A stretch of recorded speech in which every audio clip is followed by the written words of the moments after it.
Welcome to the OC24 podcast, where we've taken some of the best talks and discussions from this year's 24-hour conference on global organised crime, which showcases some of the most interesting research into organised crime around the world.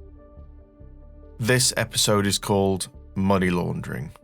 Hello, everybody. My name's Nicholas Gilmour, and I'm the moderator for this session. This session is 8A. It's a regular panel session titled Money Laundering.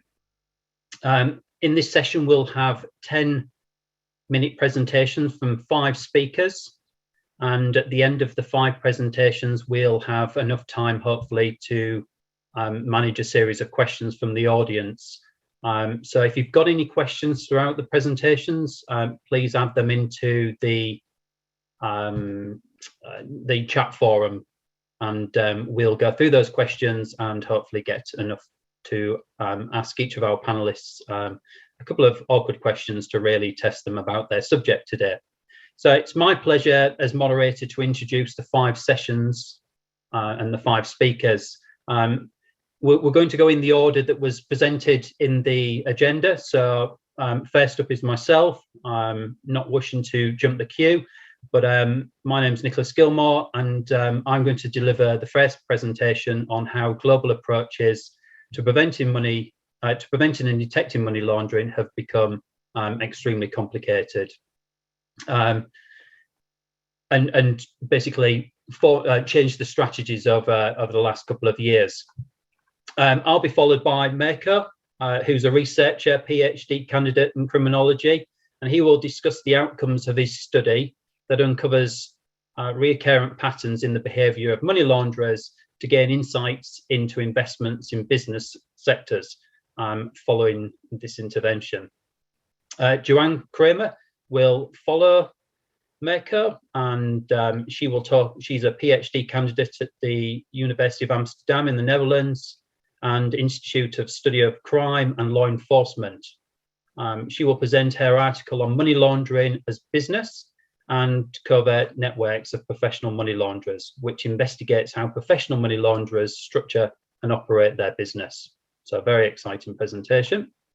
Crispin is an award-winning financial crime and compliance specialist with extensive experience in regulatory compliance, risk controls, governance, and assurance. He's the head of risk and compliance at Atomic Group, based in Sydney, Australia, and he will discuss the topic of financial intelligence and how it can be used as unifying force against trade-based money laundering, particularly in relation to illicit flows stemming from organised crime groups and terrorist networks.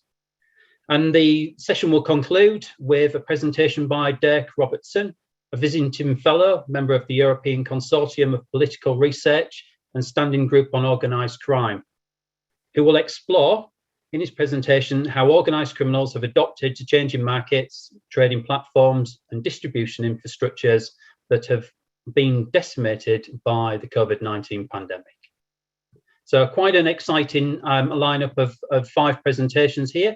I'm hoping we'll generate lots of questions. So please, if you've got questions as the presentations happen, add them into the chat box, and we'll have a really good discussion at the end, because there's nothing better than having a chat outside of a presentation format.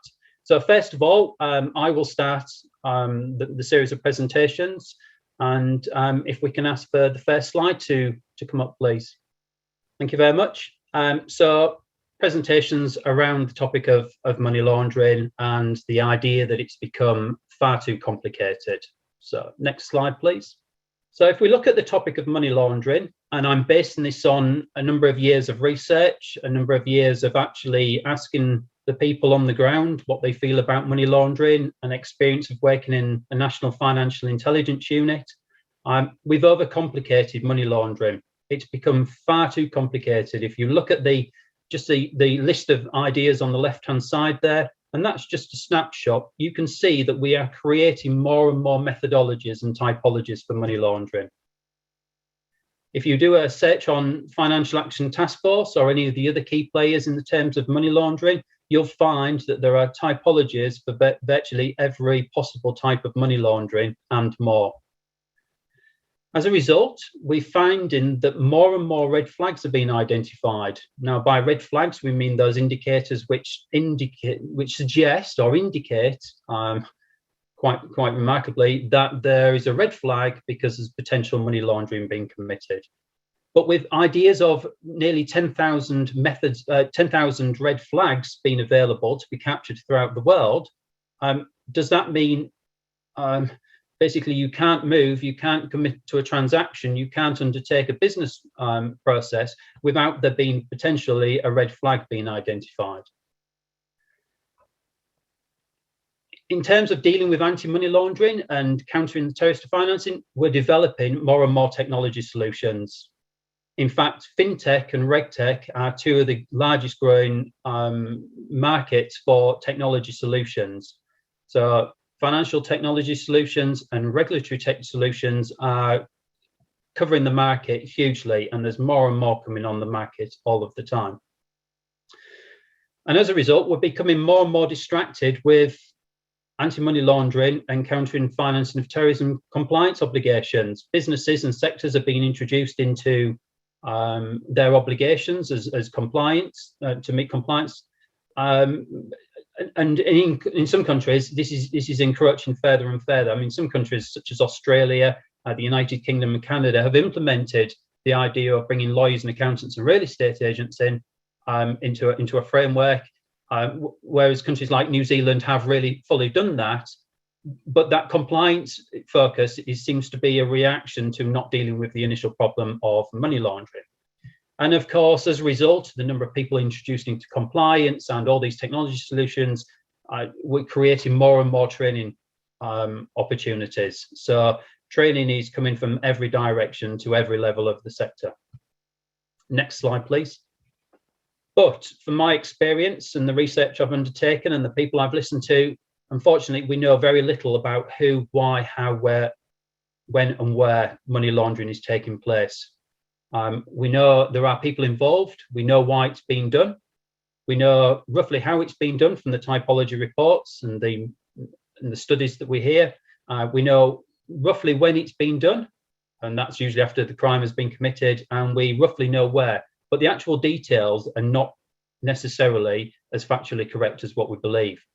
And the reason why is if you talk to people, they will give you case studies and case examples of money laundering operations, which are essentially decades old. And there is no criminal still doing probably money laundering as they did 20 years ago, doing it the same way as they do now, because the whole world has changed, and not more so than the result of the COVID-19 pandemic. And you can tell this because the influence we're having on money laundering is very little. Unfortunately, if you look at how much we're actually taking and how much we're stopping it, so it's not great. Next slide, please. And the reason why we're not making much progress is because we've lost sight of the ultimate goal. Is it compliance? Is it actually stopping money laundering? Is it dealing with the predicate offence, the initial crime? It seems that we've buried our head in the sand for too long. We think we're doing something, and that's already great, but actually does what we know really replicate into today's money laundering practices? I think we've listened to the wrong people with the wrong intentions. There are many technology solutions out there which are driving particular businesses in the wrong direction. There are many experts out there, many who have not necessarily true experts, but have taken the term experts and have decided to be an AML compliance or an expert in training. So there's sometimes some queries to be asked around what people call to be an expert. We've been unable to keep up with the money launderer. At the end of the day, the money launderer must fulfill their obligations, and that is appear to clean the illicit funds. They're doing so in so many different ways. We've been really unable to keep up with them. Nobody's been really willing to take the lead. We have the Financial Action Task Force, the global policy setter, but actually when it comes down to a national level, if you just try and split down money laundering, the approach to preventing money laundering from a national perspective, you'll see it's a scattergun approach. There are so many people involved in it, and actually nobody's really taken the lead even on a national level. And of course, we've made it exciting, mysterious, and of course, linked to organized crime. So you only need to go onto Netflix or any of the other Hollywood type movies, and there'll be a link to money laundering, and it's successful money laundering because it meets the obligations of organized criminals. And yes, the baddies may win, but at the end of the day, really, have we distracted away from what money laundering is? Sadly, I think we have. Next slide, please. But at the end of the day, all hope is not lost, because it's easy to understand and recognize money laundering, because if you take us globally, we have the details, we have the real details, those suspicious activity reports, those suspicious transaction reports, depending on where you sit, in which country. We have the intelligence, we have the data. There are so many entities out there capturing huge amounts of data that actually, when the systems are put in place, they only ever look at a snippet of it, because nobody will share that data, and rightfully so, usually for commercial purposes. But it does exist, and so does the intelligence. And when I mean intelligence, I mean the details that's been analysed, the information which has been analysed typically by analysts within law enforcement who have put meaning to the data. We have good, strong empirical data, and we have strong research. And the presenters today, and all the other presenters, many of the other presenters on the OC24, will be putting forward really good research, which actually evidence the good work is being done. We have the technology, and by that I don't mean the anti-money laundering compliance and CFT technology solutions. I mean the actual technology, the computer capabilities do exist and can be used almost differently to create better meaning. And we have the tacit knowledge, and by the tacit knowledge I mean those people who listen and hear about anti-money laundering and money laundering and organized crime and financial crime and intelligence and data on a daily basis, but actually nobody ever takes them to one side and says, what do you think? What can you tell us? And what you find as researchers is that actually when you have those one-to-one interviews, you can draw out of your interviewee that really good tacit knowledge, which makes a huge difference. And I think we neglect to ask people their opinions as much as anything. Next slide, please. So all of that means, in my opinion, and of course it is my opinion based on my research and the people I've spoken to have sort of helped me come to this conclusion. It's easy to prevent money laundering if we throw away the typology reports. And that doesn't mean completely forget them, but we throw them away and we start again. And finally, we question what the experts are telling us. We appreciate what they're saying, but we take it sort of with a pinch of salt, and we question them. We don't just say, because you're an expert, you must know everything. Because if you actually dig down and say, well, where did you find that information? How do you know that to be true? You can find out that sometimes what you're always being told is maybe just a generic opinion. Sometimes ignore the sales brochures for technology solutions. They're typically a copy and paste of what Financial Action Task Force will justify as actions that need to be taken against money laundering. And sometimes those solutions are not always for the right intention. At the end of the day, many solutions are put forward as a financial purpose. They're there to make money from an entity that purchased them. I think we need to ask people for their opinions and their thoughts. If you take one example, I spoke to a lady who worked in suspicious transaction reports. She would review lots of the reports, and I said, you must have lots of information. She said, yes, I've a real insight to what's happening in the themes. I said, has anybody ever asked you? You sit next to a financial intelligence unit. You're part of a financial intelligence unit. Has anybody ever asked you what your opinions are? She said, no, which I think is a shame. And I think we need to combine all the information and all the relevant data into one place.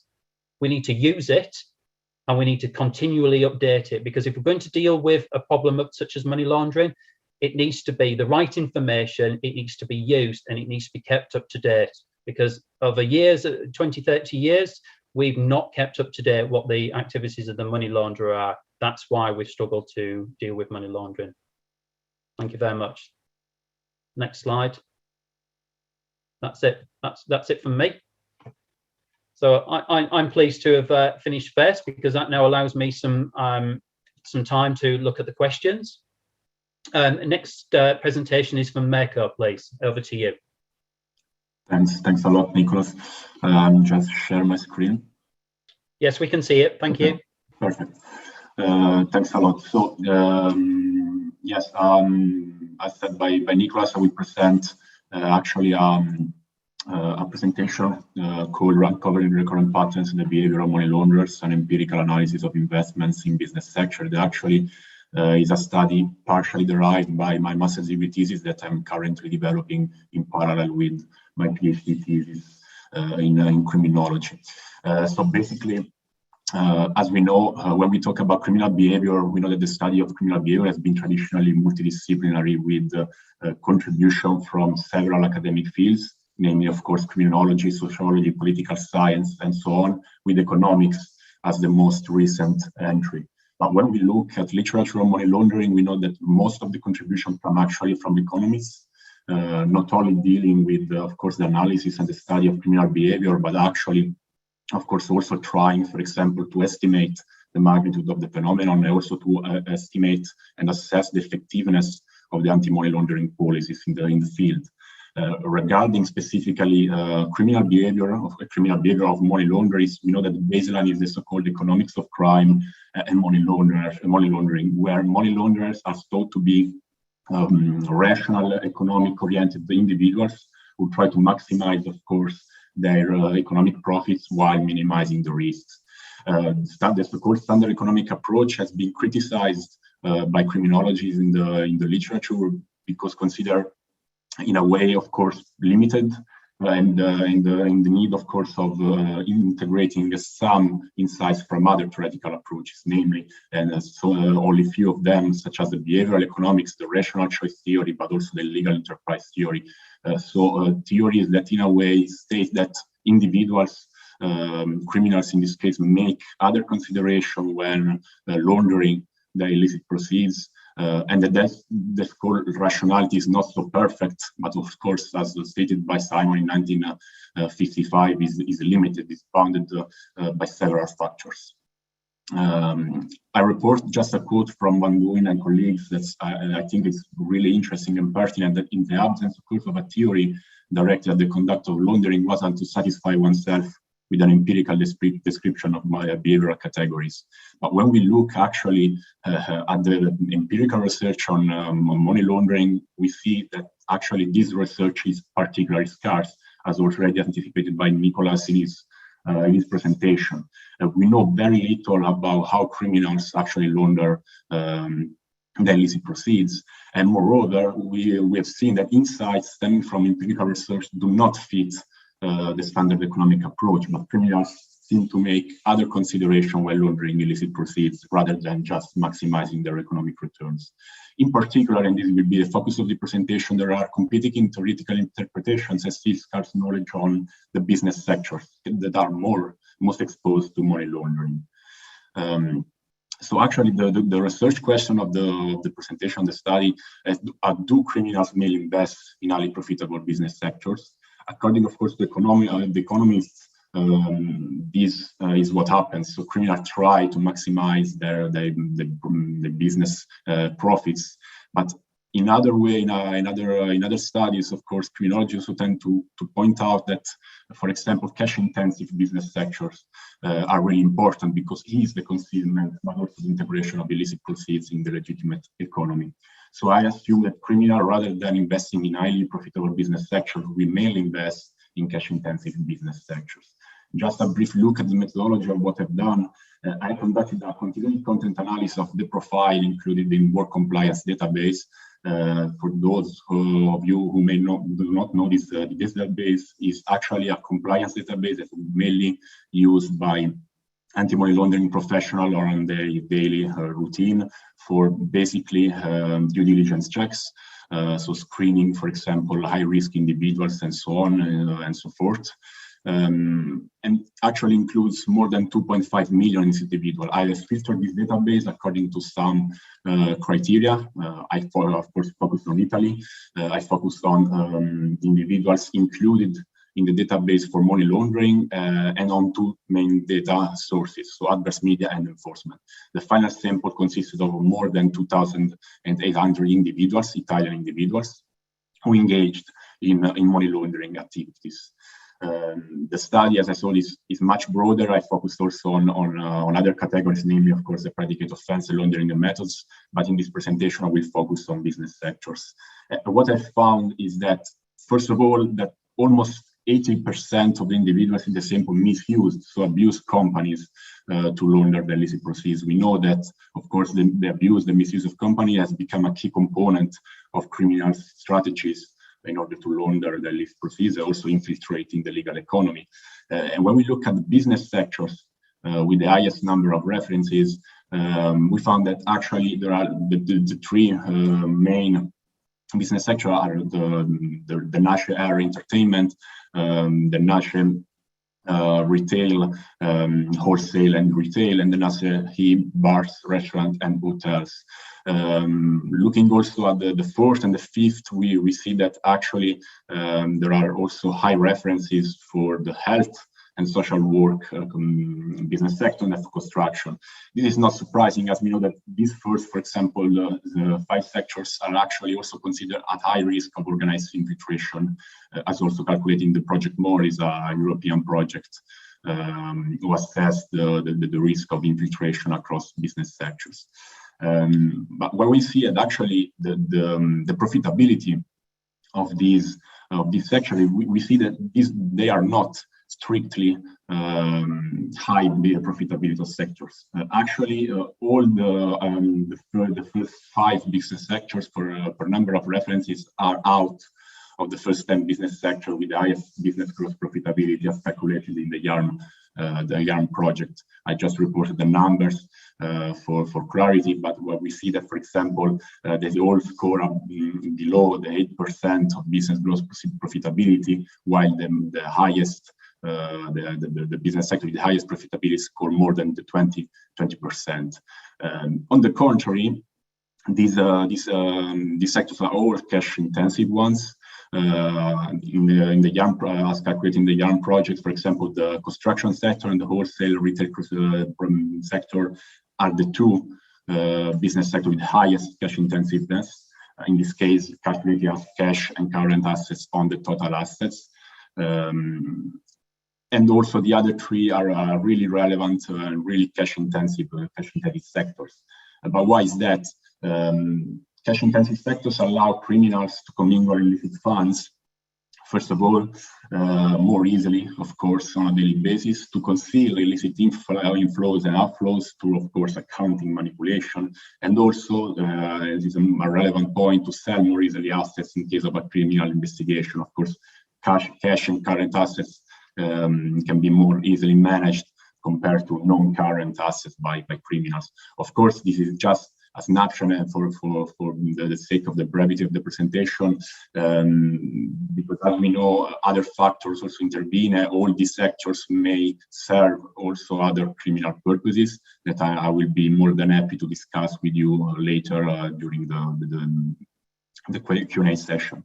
So that's it from my side. Thanks a lot.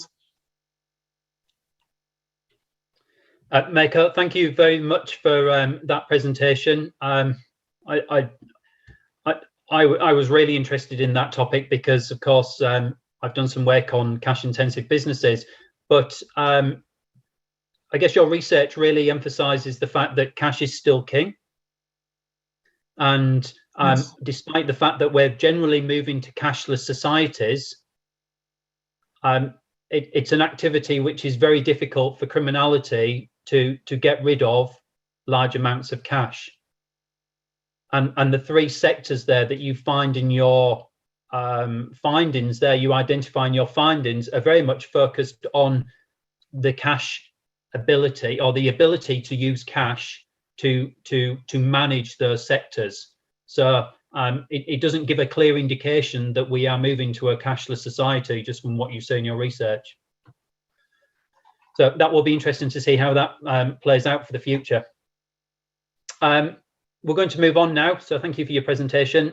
Joanne, the floor is yours. You're going to talk about money laundering as a business. Thank you. Yes, thank you, Nicholas. Yeah, sharing started. Thank you.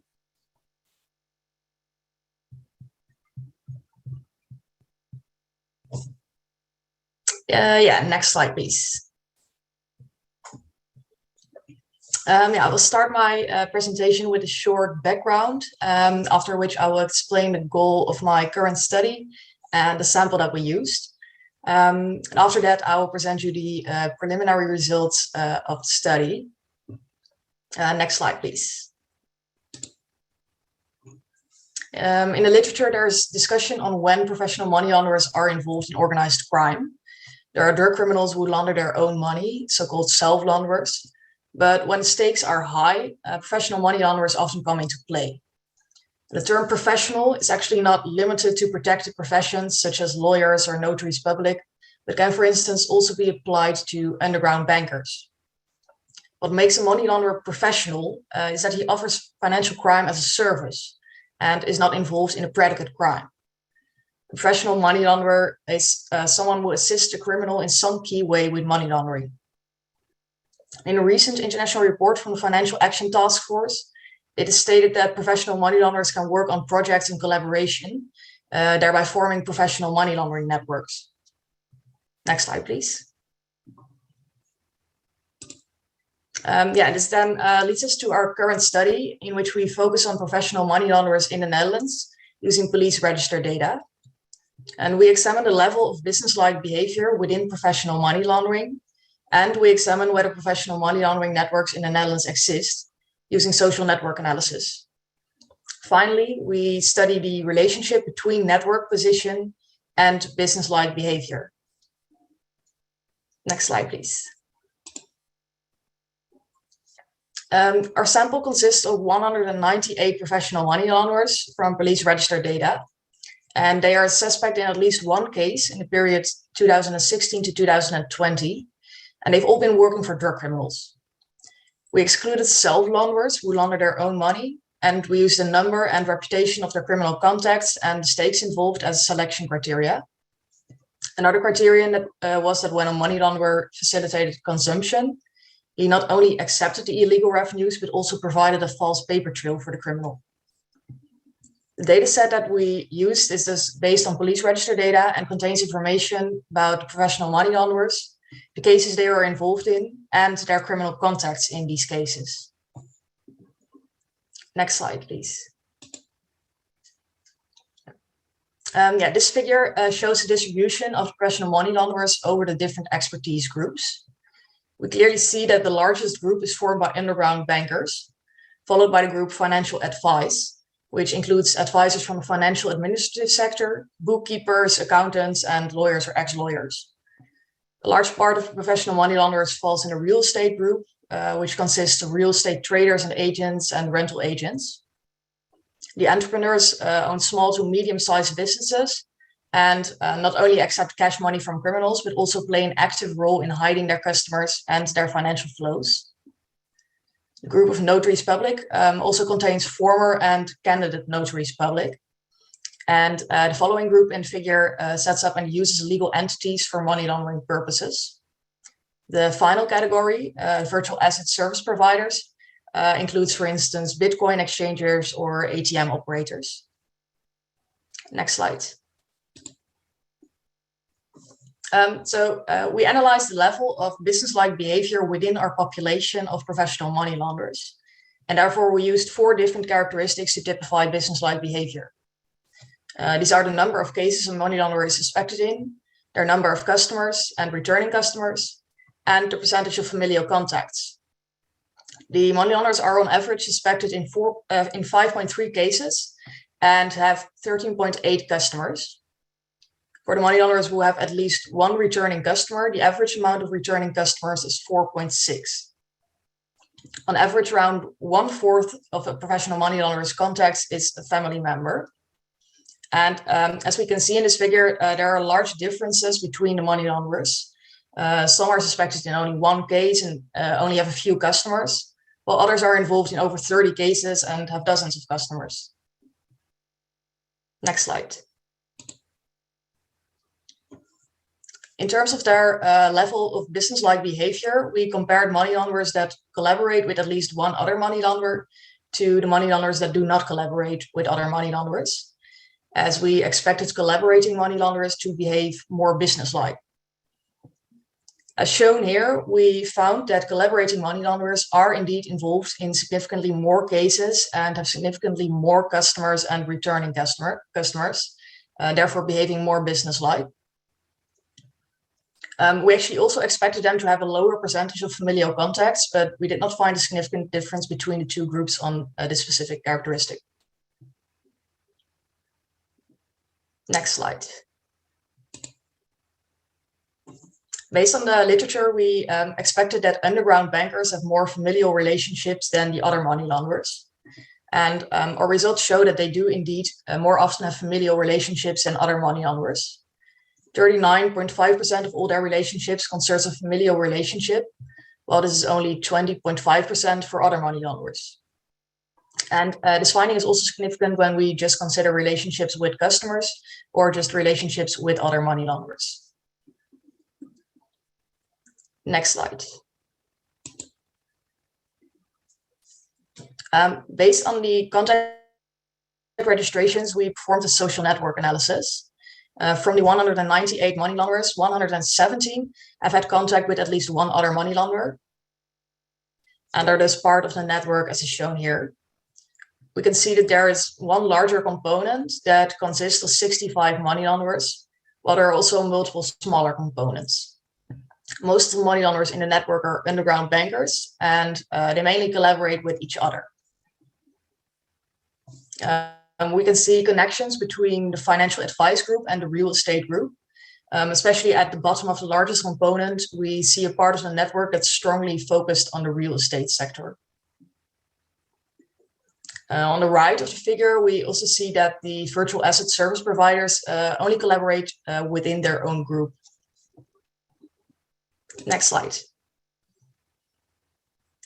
Here we see the same figure as in the previous slide, but now the size of the nodes in the network is based on their degree centrality, which is a network measure that tells us the amount of money launderers that the money launderer is directly connected to. And most money launderers in a network only have a connection to one or two money launderers, and are just very small in this network, in this figure. But some have more connections and are just bigger. The biggest node is the orange one at the bottom, which is a financial advisor. And this money launderer has connection to 9 other money launderers. Next slide. This is again the same figure, but now the node size is based on their betweenness centrality, which is a measure that shows the amount of influence a node has over the flow of information in a network. The largest nodes can be seen as brokers because they connect different parts of the network and thus have a strong position. We see that multiple financial advisors have a very strong position, as well as some underground bankers. The entrepreneur, that's the green node, is also an important broker, and that's actually a car dealer. Next slide. And then finally, we also analyzed the relationship between network position and the level of business-like behavior. As expected, those with more central positions in the network tend to score higher on characteristics of business-like behavior. This means that when betweenness and degree and betweenness centrality increase, the number of cases, the number of customers, and the number of returning customers rise. Ego network density then is a measure that increases when the professional money launderers in a money launderer's ego network also have connections with each other. So when there's less interconnectedness and there's less density in the ego network of a money launderer, he has a stronger position because he's then the only one with access to information from all the people in his network and can thus benefit from that. So also, as we expected, we found that those who have a lower ego network density tend to score higher on these characteristics of business-like behavior. Next slide. So to conclude, most professional money launderers collaborate with other money launderers and thus form professional money laundering networks. Those professional money launderers also show more business-like behavior than money launderers that do not collaborate with others. Our study also shows that levels of business-like behavior differ quite a lot between money launderers, and the money launderers with more central positions in the network tend to show more business-like behavior than others. And that was it. Thank you. Well, thank you for that presentation, Joanne.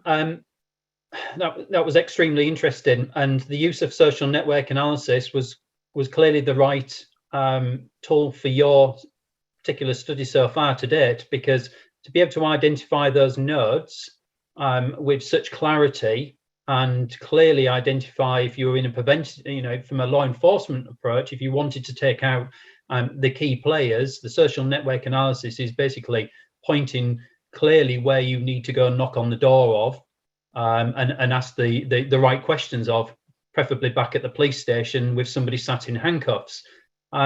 But to be able to identify professional money launderers such as that seems to evidence more severity in money laundering, more should we say, more professionalism over than what I think Europol indicated a while back of identifying only 400 professional money launderers.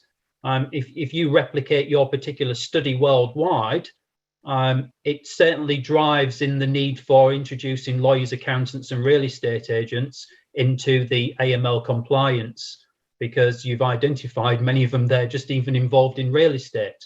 So a really interesting piece of work that I'm sure will attract much attention in terms of the final report and for people to read.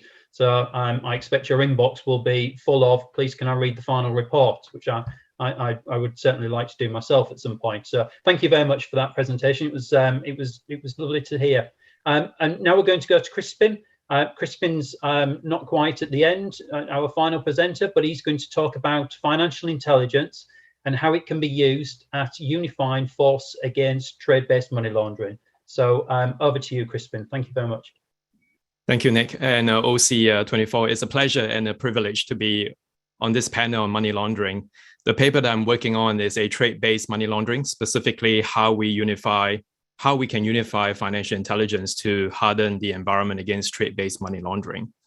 Given the short time frame that we have, I'll take you on what I call a quick motorcycle tour across an art gallery. I'll include my contact details at the end in case if you need a copy of the slides, and the report will be coming out in the new year if you want to know more about this important issue. So there was a report that was out from Asian Development Bank, and they were talking about how there was a trade finance gap. Essentially, the global trade finance gap grew from an all-time high of $1.7 trillion in 2020. And this was a 15% increase from 2 years ago. And the figure that we're looking at is a 1.5 trillion to 1.7 trillion. So there's an increase of 15% in the trade finance gap. And why is that a problem? And what was the barriers around it? And specifically when they came to the analysis from the Asian Development Bank, the number one barrier that is causing a problem to that sort of trade financing and payment of trade is due to the anti-money laundering, know your customer requirements, or KYC. And that's at about 72% in the report that was issued in October this year. Trade-based money laundering, what is it? Or trade-based financing, terrorist financing, what does it mean? It's very similar to the principle around it, and that is to disguise the proceeds of crime and moving value through the use of trade transaction to legitimize the illicit origins. When it comes to trade financing or terrorist financing, it can come from both legitimate and illegitimate sources, and that actually increases the complexity in detecting and disrupting trade-based terrorist financing. So it's the movement of value. And for those that are not familiar with trade-based money laundering, this is some of the methods that they employ. And that is to do with the invoicing, under invoicing, where the amount is a smaller amount, over invoicing, where you inflate the value of the goods, phantom shipping, where there is no delivery of that particular goods that you ordered, or multiple invoicing or short shipping, where you under deliver the amount or the quantity of the goods. So this gives you a picture of what can be done by organized crime and terrorist financiers. So how does transnational organized crime come in? So they see a gap in there and they exploit it. They have the mode of operation and they look into how they can move, drug trafficking, customs fraud, things to do with pharmaceutical or medical fraud. They're exploiting the commercial networks that would lead to moving their value, and they identify greater opportunities to combine their illicit funds or activities into legitimate trade and financial system. So it's creating a great challenge for that particular industry. And how do we solve it? And what I'm proposing here is we need to look at how we manage the risk. So what is the MLTF risk? How can we prioritize in managing those risks? And how can we use data and trade and financial information, how we can blend it in together and synthesize to help us make informed decision. And finally, how we can collaborate with law enforcement agencies and the regulators as to how we can identify those anomalies and apply emphasis on the ones that gives us the greatest risk. So prioritization, how can we manage that sort of risk? We need to have a harmonized system where financial institution, what doesn't matter if they're 500 years old financial institution or 5 months old, we need to have an ability to derive rich data and help us arrive at time-sensitive insights to combat money laundering and terrorist financing. We need to be able to do real-time risk assessment, embed it as part of that review, and also help us determine and act with urgency. And that's the data that gives us that insights to make decisions. And there was a report from the Singapore AML industry partnership where they came up with a set of guidance on how they can look at a qualitative and a quantitative measure of risk, what is inherent, and where they are coming from is to really think about adopting a risk-based approach on various factors that are included in those countries involved in the transaction. So things to do with the relationship, the trading partners, the bank that you deal with, the counterparties.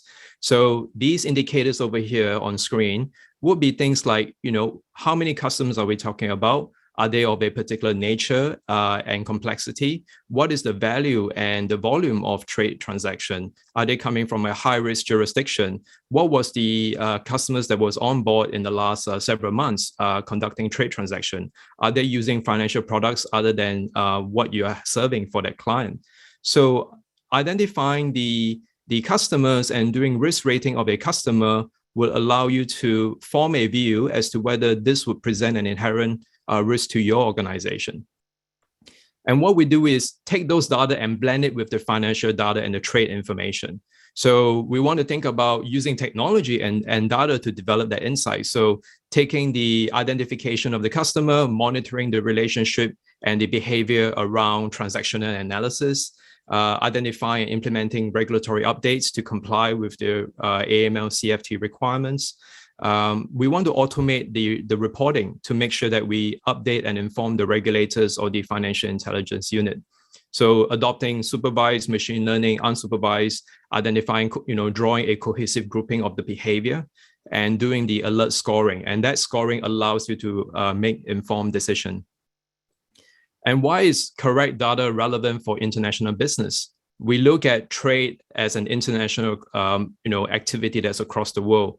There are, business are faced with a data or multiple identification system, subjects and objects that are part of that supply chain that increases the operational costs.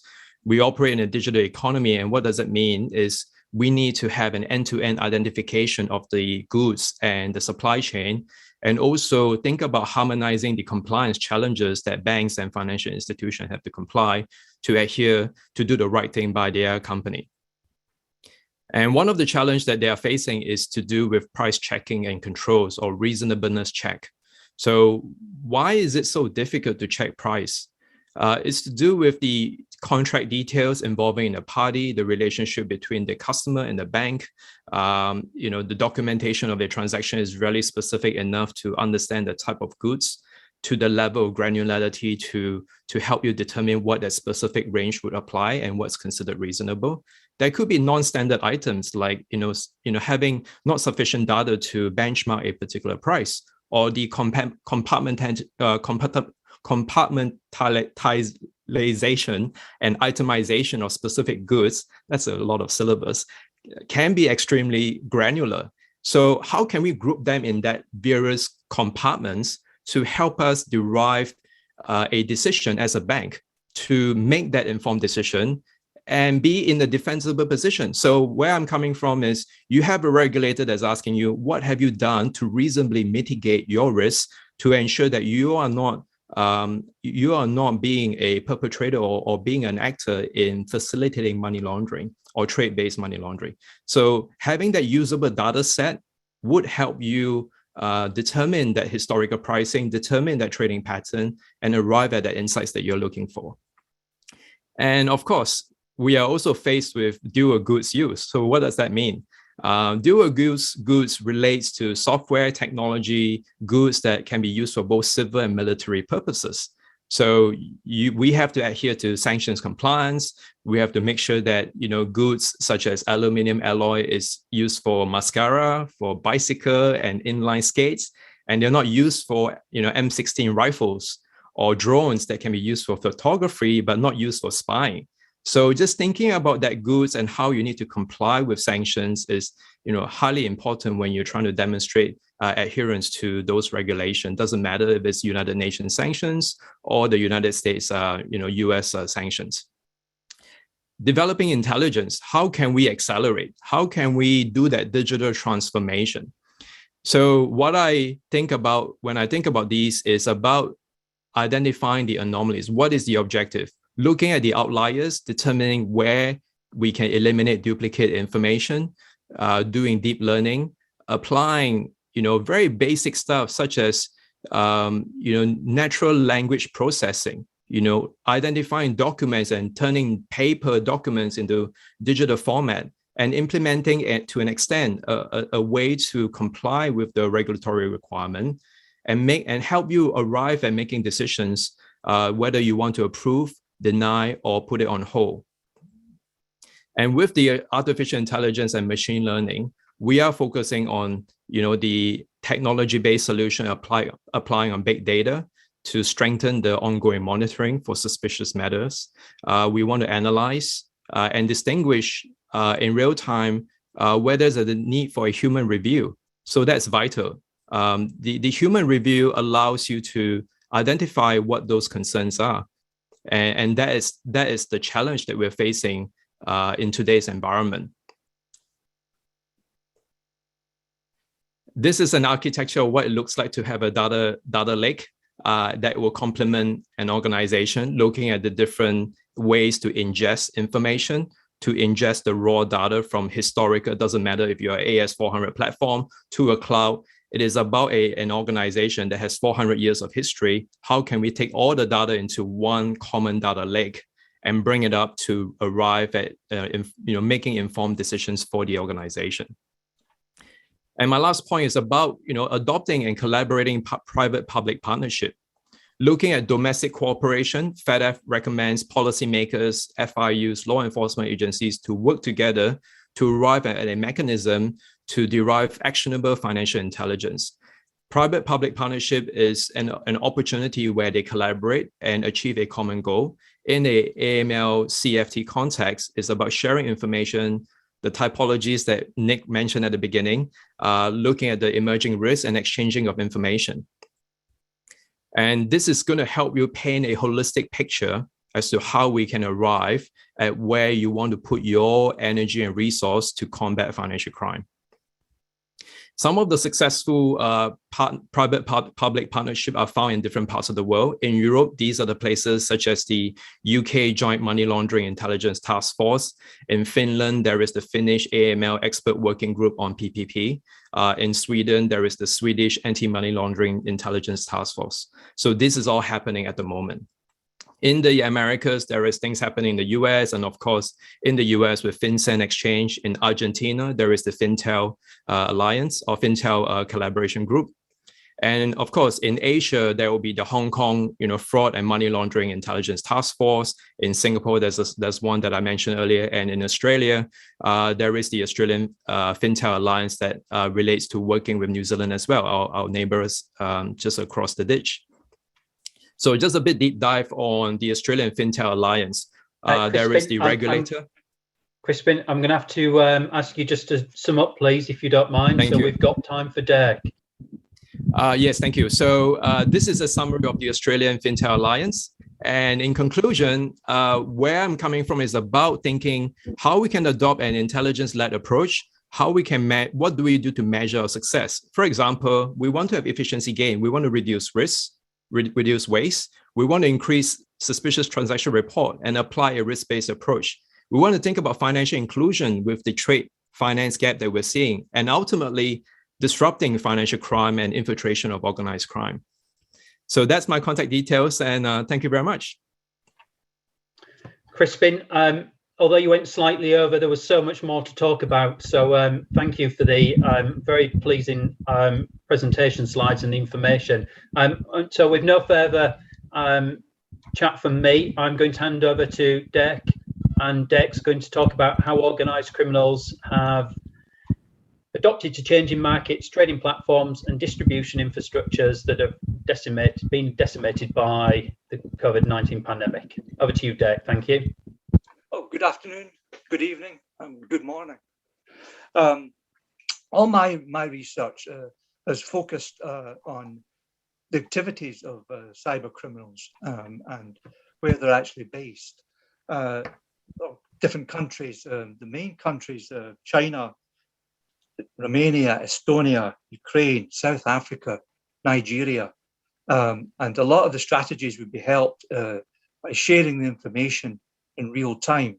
And the different types of fraud that they moved into, you've got business fraud, non-delivery of merchandise, credit card fraud, investment schemes, letter fraud, internet auction fraud, all moving into those areas. And again, if you look at the United States, the information, it varies from state to state, and also the way that they're punished can vary as well.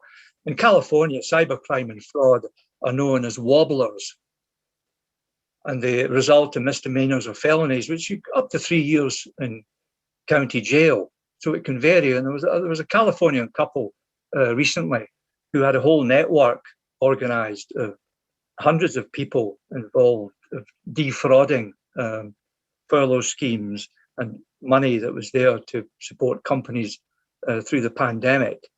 And they made off with between $20 and $30 million. They fled now. They were convicted and they were about to come back for sentencing, but they fled, but they left their children. I don't know if they left them as a kind of collateral, but off they went, taking what they obviously think are the most valuable things with them. And the thing about cybercrime and involvement in money laundering, who is it? Well, now it's basically anyone with a browser. And anybody that's actually gets involved in it, that's what fascinates me, is who are they? What are they doing and why are they doing it? As opposed to this, faceless idea of, multinational organizations that are doing it.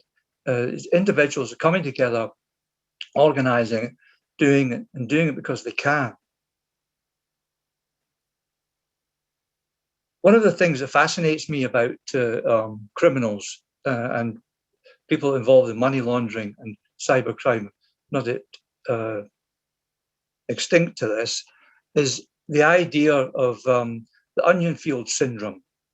The Onion Field was a film, 1979 film, which is based on a 1973 book about two police officers in California who were kidnapped and they were taken out to the onion field in Bakersfield. And one police officer managed to escape, but his colleague was murdered. And thereafter, when all the attention was being paid to the case, the police officer initially met with great sympathy and understanding. But over time, people started to ask questions and to view him differently. And examine exactly what happened. And while she was taken off duties and then put on desk duties, what they discovered one particular time is that he'd been stealing, been shoplifting on a massive scale. But he'd been stealing stuff that he couldn't use, he didn't sell on, hadn't even come out of the wrapper. And put forward this idea of a syndrome whereby somebody feels that they're owed something. They don't know what or by whom, but they're owed something, and they'll get it by any means necessary. And my research actually kind of concentrates a lot on, who are these people? And and it's not all about being driven by profit. I mean, people involve themselves in ordinary employment and ordinary jobs, who have a desire to make money and a desire to make profit. But this predatory concept is something which I think actually gives them a common identity, which is actually a bit more than just the browser. Although that's the modern way. So I mean, we're talking about $600-700 billion worldwide, and the damage that it does to the infrastructure. So the important thing is that the information is shared between law enforcement, and they're identified, and then the strategies are put in place to actually see where we're going to go from here. That's me. Dirk, I've listened to you before, and it always seems to amaze me how you managed to tell a really good story to get your point across. So I congratulate you on that, because that was completely different to all the other presentations we had, but had its own unique feature to it. So thank you. So thank you to everybody who's spoken today. I think we can go to some questions. We do have a question which I'm going to pull back into the frame, and that was one that's already been answered by Mirko, and it was from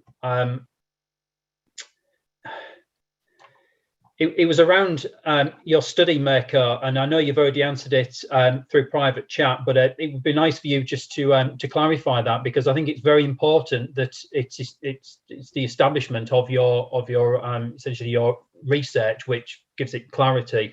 And that was your study a sample of active criminals and prisoners convicted by the court serving time, or ordinary people? Are you able to give a little bit more background to that, please? Yes, absolutely. No, thanks again for the question. I answered briefly, but I will go much more in detail. So basically, as I told before, we use in the analysis the work compliance database is actually this large compliance database used by anti-money laundering obliged entities for their daily activities. And specifically two main sections of this database, so the adverse media section and the enforcement section. So answering the question is that, yes, we include a wide array of different individuals involved in money laundering, ranging from, for example, mafia members to more ordinary people.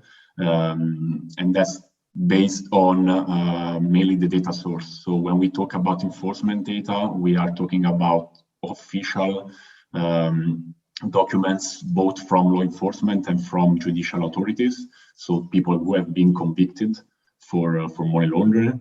In case of adverse media, for example, we are talking about news media or news articles. So giving details about individuals who are still under investigation or on trial, so have not been convicted yet. But yes, we cover this wide array of individuals. We are talking, of course, about more than 2,000 individuals in the sample. So I don't know if I answered the question, but yes, it's that. No, thank you, Mirko. That was a great answer to what is essentially a really important question, because as Joanne's work clarified, there's a real need to have that knowledge of what is actually happening, and being able to speak to people who have essentially been facilitating money laundering or similar activities, it's critical data that you can draw out of them. But I guess you always need to be mindful that they may not always be telling you the truth, or they may be telling you something which gets them out of the prison cell for a couple of hours on what would normally be a boring Wednesday afternoon, looking at the same four walls. So I think possibly some studies always need to take with a pinch of salt on what evidence they're made for. But no, your answer was really helpful. Thank you for that. I'm going to go to Crispin because I've got a question here that came through. And I know you talked about this dual use of topics, but say, for example, fiberglass. If fiberglass is part of the process, how do we know it's used for golf balls or weapons of mass destruction? There's always a concern with breaching sanctions. What more can you? I know we cut you short on your presentation, so I know you've got lots to say. So I look forward to the answer. Oh, thank you, Nick. I really appreciate it. Dual-use goods is continuously a challenge for both importers and exporters and people that are facilitating the payment for that trade and the cargo and putting on the vessel going from one country to another. Identifying dual-use goods, is part of that. As part of the broader due diligence process around it may seem straightforward, but when considered against the outdated or largely, paper-based process and that undermines that maritime trade today, the task is proving to be both very challenging and, time-consuming. So why, there is no. Why do we need to look at this? There is no requirement that the documents associated with a shipment match with the terminology used by government regulators. So, when we are searching for, when we are applying these search terms to uncover relevant shipments, a financial institution may generate many false positives. We're doing the screening and we're looking at that particular material that relates to fiberglass, meaning the search results that are upon subsequent inspection involve routine shipments that do not fall under the classification of dual-use goods. And furthermore, a dual-use goods could function as a component of a product or a technology that requires further examination to screen and investigate thoroughly. So, how do we manage that as a financial institution? How do we facilitate that payment and agree to release that payment? We can never eliminate proliferation of weapons of mass destruction. But what we can do is to put ourselves in a defensible position to demonstrate that you have identified the documentation and the data that arrive in the system and corresponding to a database that relates to, say, a common reference point, such as the International Chamber of Commerce, to bring together that information to help you synthesize and determine whether it's reasonable for that particular vessel to send that fiberglass to the destination. And also thinking about the end-to-end supply chain, right? Where is it coming from and where is it going to? And who are the people that are buying and who are the people that are selling? And, drilling it down to, know your customer, know your customer's customer, and know your suppliers. And that is a whole different ballgame, because what we're trying to do here is not trying to comply with the legislation. What we're trying to do is trying to manage the risk. So you need to come to a conclusion whether you have reasonably applied all the necessary things that are required using the technology, using the data to give you the rich data insights to form a conclusion that, this is a legitimate and genuine transaction, and that you have, hardened it enough to ensure that no criminal perpetrators are being using this platform to facilitate, terrorist financing or money laundering. That is the beginning. When you do the identification, you look at the documentation on the goods and the vessels that supply in the maritime trade. And then we look into accelerating that process, because one complete end-to-end cycle takes, days and weeks. So, which makes it even more challenging for banks to say, it's too hard, I just don't want to do it. But there is this $1.7 trillion gap in trade that we must recognize. Then we need to do something about it to accelerate, to do transformation to make it easier for for a human to receive that information and say, this is what I understand, and now I'm making that decision on these bases because these are the rich data that I've derived.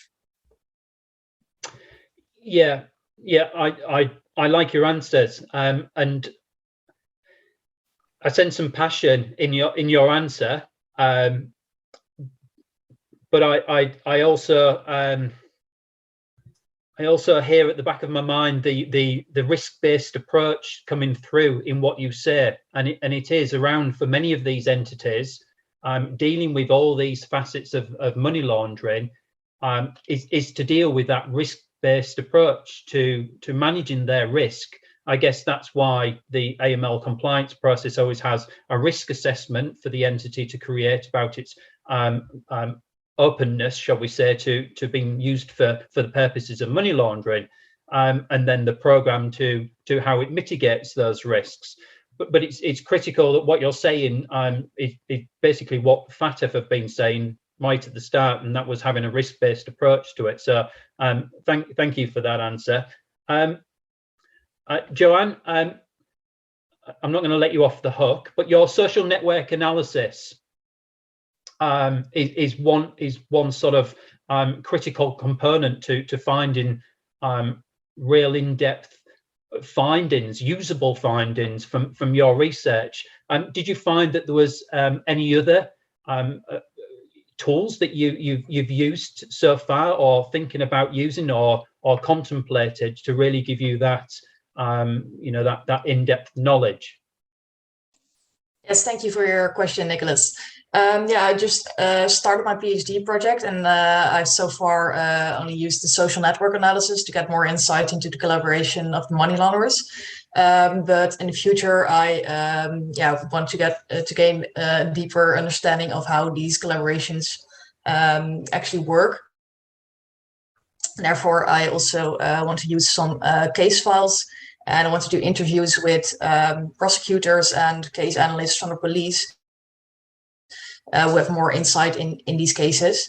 And using these kinds of data, I think it's better possible to interpret the quantitative results from the social network analysis, because now we see that money launderers work together because they have contact registrations in the same cases, but what they're actually doing and how they are collaborating, we don't see in network analysis.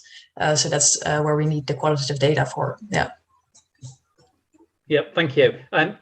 That's of course interesting, because you're actually going to ask people their opinions at the same time as asking them what they actually factually know as being correct. So if you're talking to prosecutors and law enforcement, you'll get really that information of what they've seen and heard, but actually asking them that opinion will give you that extra depth to your research. So I think I've just increased your inbox of requests to read your PhD, hopefully a little bit more, because being able to triangulate those findings will certainly provide a good benchmark for a similar type of study in other places. And it's not always easy to hone that research down into a particular country or particular jurisdiction. So so whilst it may be in the early stages, it's certainly some really good findings to come, and hopefully you have some excited supervisors who are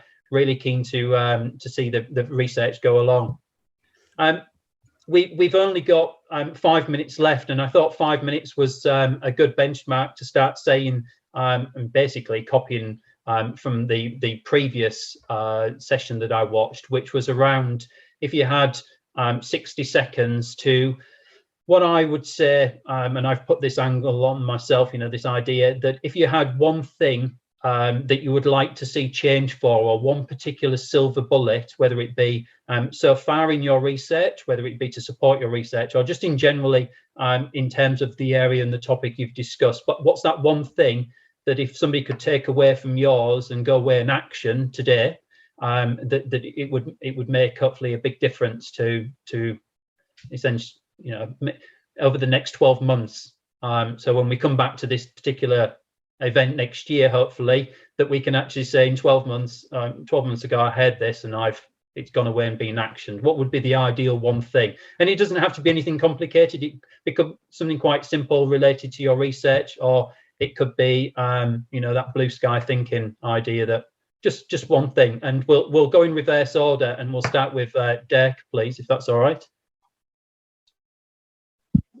The promotion of up-to-date research and the sharing of information on a global capacity, and real-time information. Because I think one of the problems, both about the practical information and also the study of this, is that quite often you're working with information that's completely outdated. Like, if you take kind of some of the strongest sociological concepts of the Chicago School, that was 1966 in Chicago, and the concepts absolutely, but the material is rooted in 1966. So I think it's very much up to date and supporting the sharing of information. Yeah, really nice answer, and I'd have to agree with you. So yeah, thank you for that. And I saw a few other nods, so I think you're definitely on the right track there, and we all agree. Crispin, over to you, please. I would propose, we need to think about, in a rapidly changing financial crime threat environment, we need to adopt an intelligence-led approach to, achieve a robust, mitigation strategy. And, that's how I see it too. That's what we should be focusing on, an intelligence-led approach. Yeah, I couldn't agree with you more. And if you look at policing going back a number of years in the UK, they created an intelligence-led police model, and many countries do use that intelligence. But I think we overuse sometimes the word intelligence, and when we actually mean information. So, but I fully agree with you. Joanne, one question, one answer from you, please. Yes, I think it would actually be great if the type of data that I'm currently using in the Netherlands would also be available in other countries for researchers there. And I think that will also support the intelligence-led approach that Crispin mentioned.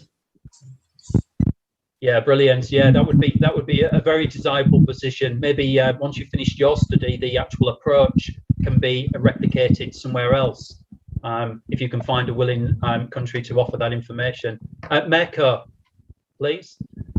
Yeah, no, from my side, I would really hope for more empirical research on this topic, based on new trends and patterns, because as we know, we know very little at the moment, and so really gaining empirical insights from actually new data would be really great, allowing us to say, are we actually looking in the right direction at the moment?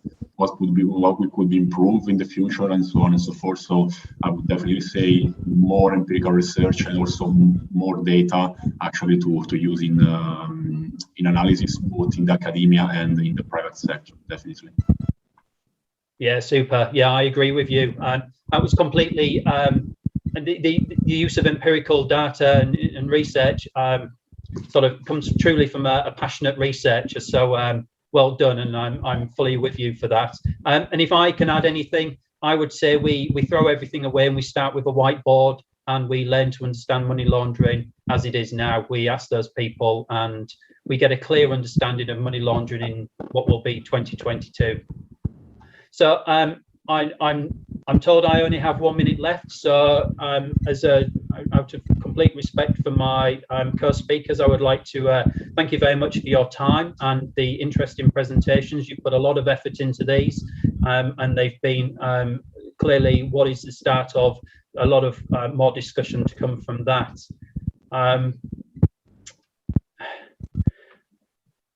Yeah, it's just been an absolute pleasure to moderate this session. I'd like to remind those that are listening, if they can head back to the conference website, oc24.haysummit.com, and view some further upcoming interesting sessions. It's been a pleasure to moderate, and thank you to the team at OC24 for your hard work and effort and ongoing support with such activities, because I know many of you are volunteers. So I'd like to say thank you once again to everybody, and wish you all the best wherever you are in the world, and hope 2022 serves you nice returns. Okay, thank you. Bye, everybody.